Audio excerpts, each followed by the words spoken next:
Ano ba tong pwede ba magkuha ng bulaklak dito? Mag-uwi? May paalala si Sister Fred. Asan ba yung... Pusha? Ano, may langaw. Langaw. Asan ba yung langaw? Capital po.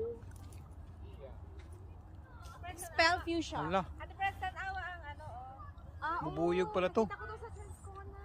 Ay, may bubuyog oh. Sa doorway. Mabango kasi to eh, kaya gusto nila oh. Ang tataba nila. Oh. Ayun, bubuyog. Iba-iba kulay. Maraming nectar yan. Mas mayaman pala to sa kuan. Oh, mayaman sa kuan oh. Buhay na buhay sila oh. Oo. Ipay kasi sila. Happy kayo. Mga bis. Sila oh.